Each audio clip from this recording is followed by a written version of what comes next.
a very long time ago, in a city very far removed from this city where you are living,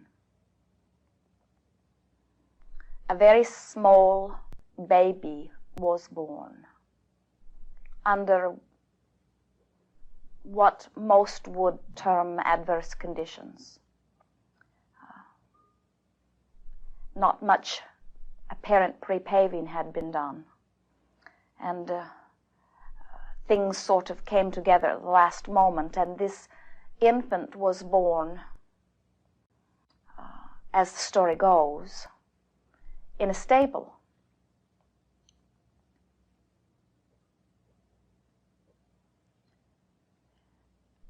From our perspective, it did not matter the conditions of the birth, the physical surroundings, or even the attitudes of those who surrounded. For from our perspective, we knew that at the time of that emergence, that what was taking place upon the earth was the beginning of a time of enlightenment, because, let us correct that, a continuing of the time of enlightenment, because energy came forth, very powerfully focused energy, in the form of this small baby, with the intent of speaking words in a culture that were unusual, words that were out of the mainstream, words that were of a much bolder nature, words that were so bold, in fact, that it was known by the one who had chosen to come forth to speak it, that the words would most likely be resisted by the majority. Words that were so far beyond what the world that was about to hear them was ready to hear, that they might even feel threatened by them, even to the point of maybe wanting to eradicate the source of these words from the earth. But that did not bring any form of discouragement forth from this one, for he had been through it time and time again. He is teacher to the very core, and knew that coming forth and being that which he is and speaking it as clearly as he is able could only be of benefit to himself and that those who would benefit from it. And so he began by expressing there is only one law, and that is law of attraction.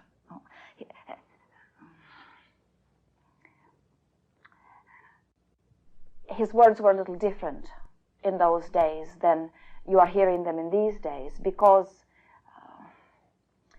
there were different sets of ears and different sets of beliefs that were hearing, you see. But it was the offering coming forth from broader non-physical perspective with the intent to assist those who were living upon the earth at that time in understanding that it does not have to be hard, that there is that which is brighter, that is available to all. That story has been told and has been as powerfully offered on many occasions, not just through the little one that grew into the man that was revered as Jesus Christ. It is an ongoing offering from those of non-physical who are understanding from broader perspective the reason for physical experience. The story has taken on many different sounds and has been told in many different ways because there are many different ears that are hearing it. Most of the ears hear it not in its purity or clarity at all. In fact, most of them have missed a very basic point and have actually come together warring against others who are telling the story in a slightly different way. We are those who come forth offering a continuation of that story, with all of the same reasons that it was originally offered by, not originally, but as it was offered by the one that you know as Jesus Christ. And here is the story that we would like you to hear and to impart to all those who you feel are ready for it. As physical beings who share this earth plane, we are blessed, which means we are worthy and revered as good. And we are being offered, or more correctly stated, we have chosen this glorious place at this time in order to express our beingness for these reasons. Because it feels very good to be physical. And because we can see things more clearly through physical eyes. And because there are others who are here who are seeking the clarity of our vision. We are here upon this earth in this time because it is our wanting to be. We are not being tested. We are not here to prove. We are here to be. And it is our desire to be joyful.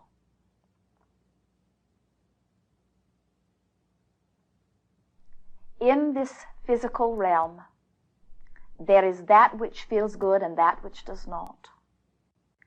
And it is thus unto all of the universe. And each of us have the choice, the absolute freedom, to look for that which is of uplifting nature or that which is of the opposite. And there is no one in all of the universe who has the power to do for us that selecting. It is our choice. It is a choice that we make not once in a lifetime, not once in a day, but hundreds of times in every day. And it is the combination of those choices that equals the life experience that we live.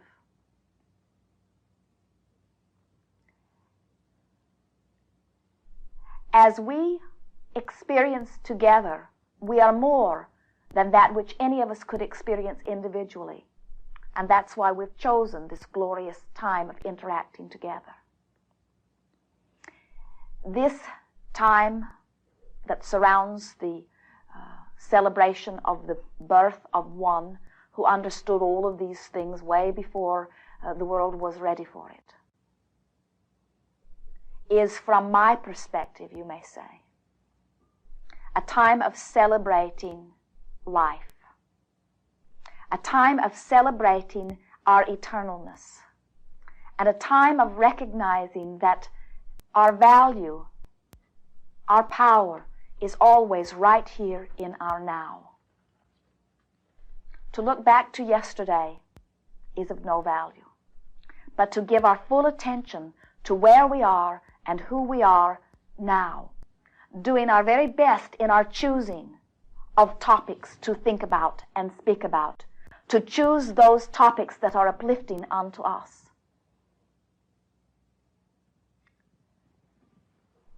For as the one that you know as Jesus Christ said, the kingdom of heaven, or that place of pure, positive ecstasy, exists within. It is not outside, it is not someplace else. It comes forth from within as we look for that which we are wanting to see.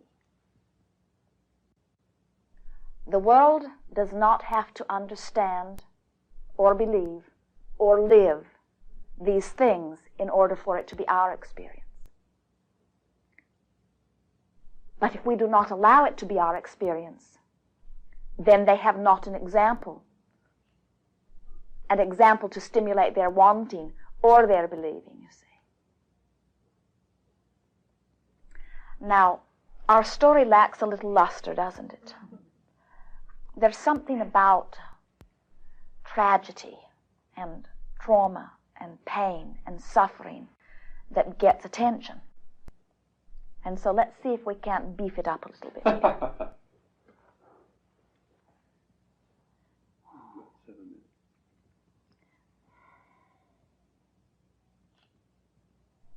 There are two motivators that motivate all of us, you may say to them. One is being so clearly focused upon what is wanted that you become passionate about it, and in your passion for it, it seems that you can move heaven and earth as you move toward it. And then there is the other motivator, that is the sting or the pain of lack, which tends to motivate most of us. I've decided to leave the sting or the pain of lack behind and give my full attention to the positive aspects of what I'm living. And so I have decided, as I look within what I am living, or with what I am reading, or within anything that I'm interacting with, I have decided to look for the positive aspects of it, that which is most uplifting to me.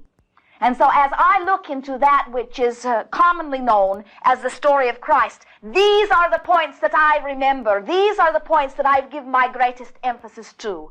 There was one day come unto this glorious land a baby that came forth into physical experience saying, yes, I'm wanting to go forth, and through the clarity of my example I will uplift others to understanding that life is not just the way they think that it is, that there are other ways of looking at it.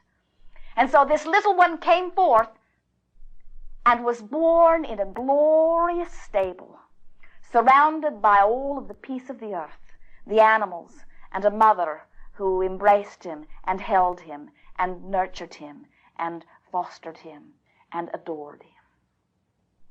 And as he came forth into that perfect environment, he loved this earth, and he remembered why he was here. And he said, I am here to make a difference. I'm here that others may understand, as a result of my being here, that which they have not understood before. He gathered around him others who understood as he did, and the numbers grew, not large, but intense, those who understood as he did and began to seek as he sought. And then one day, when he realized that he had offered all that he could offer, that all of the positive that was to be received from him was received, he said, now I will reemerge into the non-physical. And I will return again and again and again and again and again and again and again and again and again and again and again and again through those physical beings who are as I am, lovers of life, seekers of growth and freedom and joy.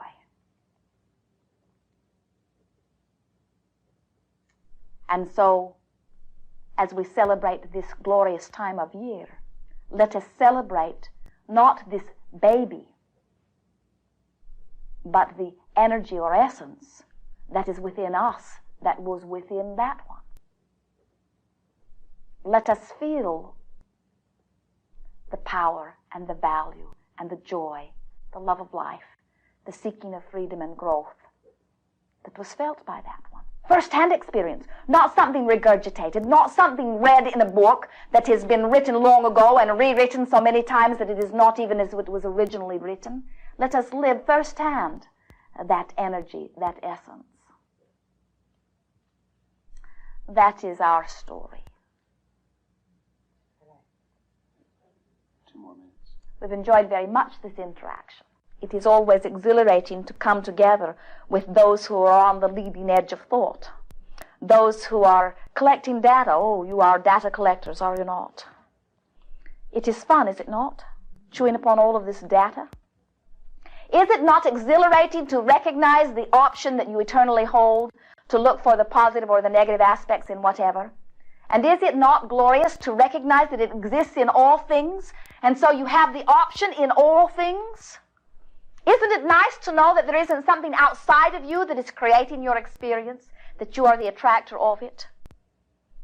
If there is one thing that we are wanting you to hear as a result of this gathering tonight, it is put the way you feel at the top of the list. And all other aspects of your life will fall into perfect alignment.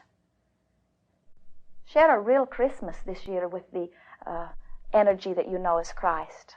You're wanting to know how to resonate with that? Be happy. Look for the positive aspects in all things and feel the joy of that one shining and laughing and weeping with joy through your eyes.